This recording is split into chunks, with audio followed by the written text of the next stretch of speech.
Itong ref niya, double door. Binablog ko talaga yung boarding house ko. So, ayan, ang ganda ng door yan.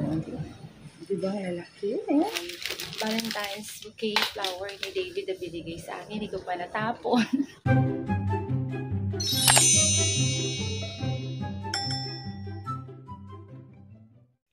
Hi guys, good morning. So I am here now packing my things here in my boarding house. I've been staying here for almost 5 years, ganon.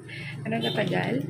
So nagliligpit ako ng mga gamit ko, ganon. Tapos ito na yung ito yung room ko, ayan. Ayan. Kasi yung gamit ko ngayon, gagamitin. Maliligo kasi ako guys, sa kagising ko lang. Nag-alarm ako ng 5 AM, pero natulog ako ulit kasi pagod nga. So yun, nagising ako ulit ng 7 AM ngayon. So ito na lang guys yung gamit ko. Wala na masyadong chirp dito.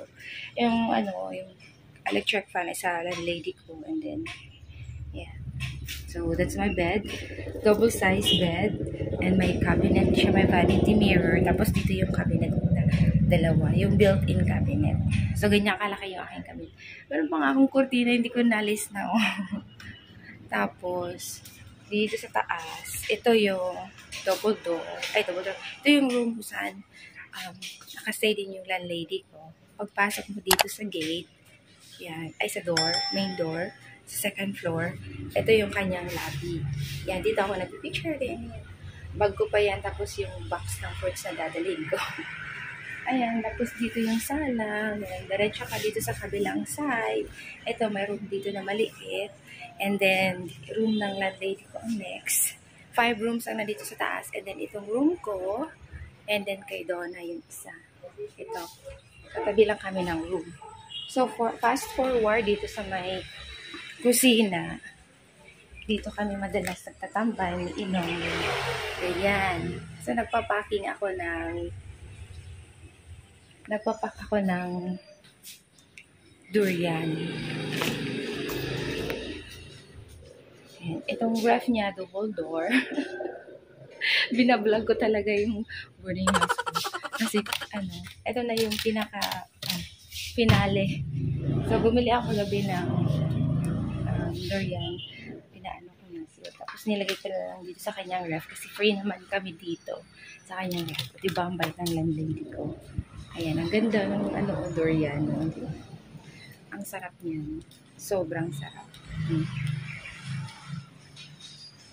Diba, lalaki? Ayan. Dilaw na dilaw. Puyat po yung brand ng durian. Ganyan, maliit na styro box lang yung dadalhin ko kasi nga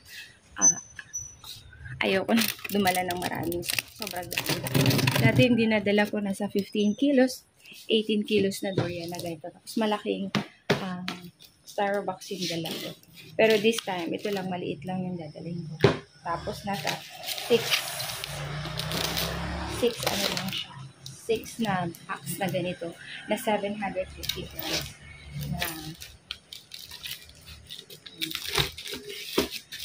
So, ganyan. Actually, 7 yung kasya dito. Sabi nung, guy, na ganito kalaki. 750 grams na ganito.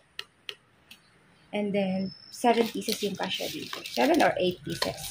Kasi pwede pa dito isa, pwede pa dito isa. So, bali 8. Pwede pa dito isingit yung isa, pwede din dito. Bali 8 pieces lahat. So, tataktak na siya. And then, lalagyan ng packing tape para ma-sealed yung durian. Hindi na siya hindi siya lalabas yung amoy. So, meron akong styro box dito. So, maliligo na ako, guys. Ito yung kanilang banyo. Dito ako naliligo. Dito ako naghuhugas ng kamay, ng pinggan. Dito ako naglalaba. Yung switch. Ayan, blue na blue. Ganyan, dito ako naliligo. Ayan yung blue rin yung kanilang toilet. Tapos yung nagsasampay ako dito rin. Ganyan dito. So dito ako madalas nagsasampay kasi nga gabi na ako umuwi. Diyan, nakasampay dyan. Tapos dito nakalagay yung shoe rack ko and then yung mga shoes ko. Ganyan lang. Tapos yung mga sabon-sabon ko dito ko nilalagay. Actually, dito pa yung Valentine's bouquet flower ni David na binigay sa akin. Hindi ko pa natapon. O, diba, amazing. Yung landlady ko na binigyan ko ng trabaho para magtapon yan. Ganun. So, yun. Dito ako nagsasampay. Yan. May bakal dyan. Tapos dito yung maplanggana niya. And then dito naman sa terrace. Dito ako nagbubag. Sometimes. Dito rin ako na matambay. Kaya tapos dito sa baba, meron pa yan labasan. Punta sa kabilang ano. Hindi ko na siya iba-vlog kay maliliit na ako, maliligo na ako. Yung mga boarding house po kasi dyan sa baba. So pag puno yung CR dito sa taas, doon na dito ako gumagamit ng ganda. Yan, highway na yan siya. Ganun. Papunta doon. Puntang Rojas, sa puntang Uyang Gurin, sa puntang Rojas Boulevard. Ay, ano yan? Oo nga, Rojas Boulevard.